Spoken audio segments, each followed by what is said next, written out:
What's up, guys? Welcome back to the bench. Today I've got another, I guess what you would call Amazon kit, where these are actually these are Academy reboxings. Now this kit actually is what got me back into, not back into, but into scale modeling as opposed to just painting miniatures. Because I saw it on Amazon and I thought it'd be fun. I always liked World War II. So yeah, I did this a year-ish ago, last October. And I had it for a while, and then my son got into it, so it's been gone now, and I thought it'd be fun to go back to and see, you know, after a year, how good I've been. So let's get right in. Now, I know this is the Academy reboxing from ScaleMates, but if you've ever done these older Academy kits, you know that they always come on these really long rectangular sprues.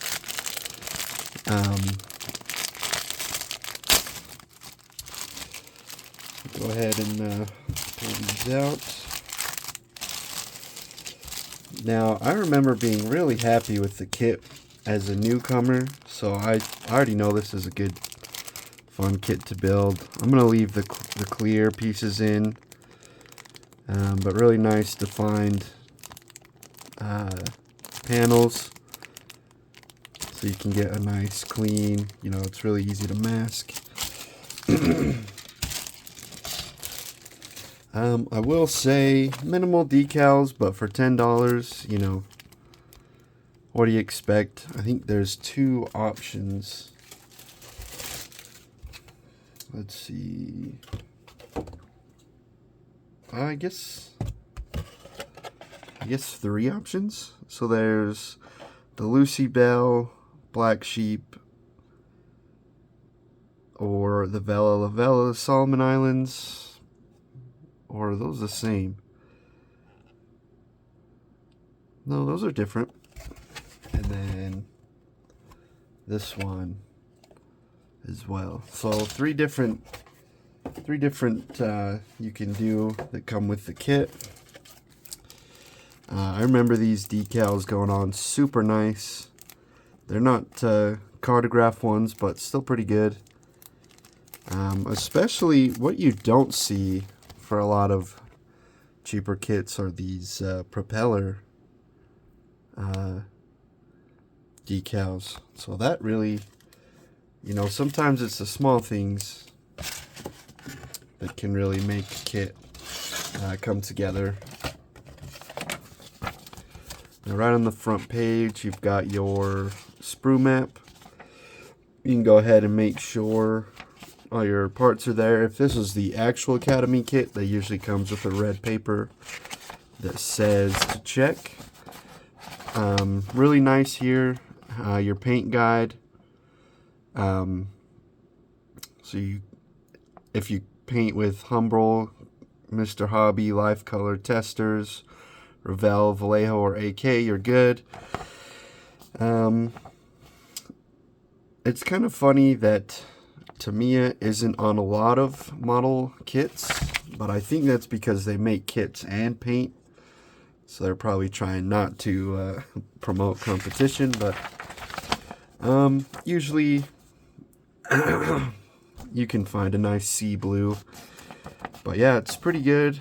Cockpit is minimal. You just have your kind of bathtub, a stick, and a seat. If you can see in there, there's some details on both sides of the fuselage. So you're pretty quick. There's no front panel or anything besides this little disc or half disc. So I remember when I built this, it was easier to put it all on one side and then join the two pieces after they were dry, just so you weren't trying to make sure those were straight. And I mean, pretty quick, you know, you're sealing it up. And then you kind of move over to the wings. The bottom part is one piece, which is nice. So it's, I found on some 1/48 Tamiya kits, they're kind of like this. You don't have to just slot them into the wing roots. They kind of use the whole fuselage to kind of mask that.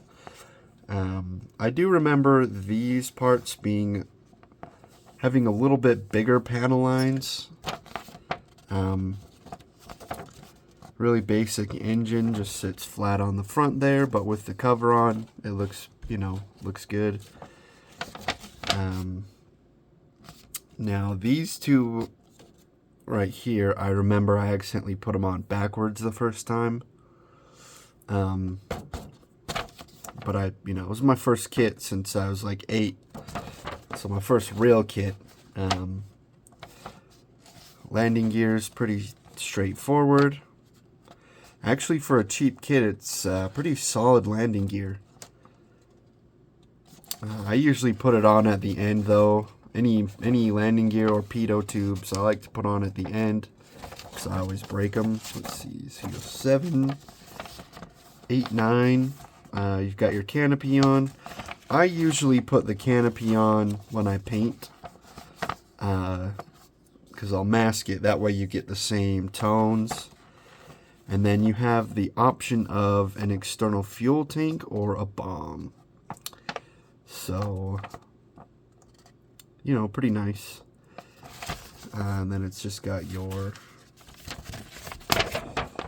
let's see.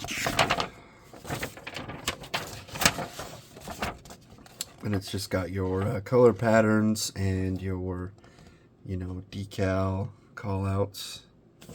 So yeah, pretty simple, nice little build.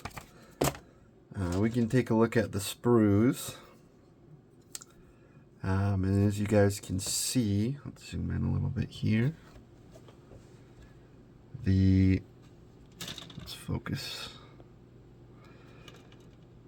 Very little flash. If I can get it to focus on the actual sprue here. The fuselage is pretty nice. Good panel lines. Let's zoom out a little bit. There you go.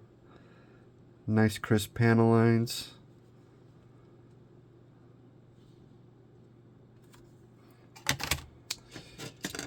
This is what I was talking about. So this slots right into these and it fits nice.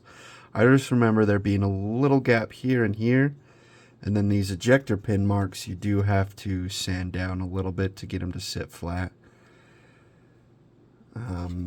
Here's all your landing gear panels. I think this is for like your controls, and then your fuel tank. But even on the wings, look how nice you've got this kind of like, I think this is fabric, isn't it? When you get that kind of stretched effect. But yeah, really nice panel lines. No real major flash.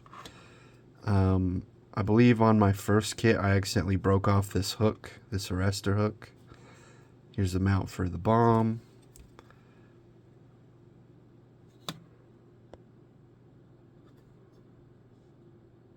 Nice panel lines on the bottom of the wings. Even on these landing gear, where you usually see a lot of flash, there's not, a bunch of like flash that's squeezed out around these tiny parts. I've found that these old Academy kits are really solid for building. And then obviously the decals again. I remember these being pretty nice. We'll just we'll pull these out a little, but you can see they're not super thick. The carrier film actually on a lot of these is pretty close. And then you can even make a nice little display if you wanted. This is actually film too. When I first did it, I did the 86 one just because I like the, the notations of kills on the side. But so there you go. I'm not quite sure when I'll do this one, just because I've got some, let's say, big things coming for Christmas, so we'll see how that goes. But anyways, guys, yeah, let me know what you think. Have you guys done this kit before? Hopefully y'all had a good Thanksgiving, and we'll see you in the next one.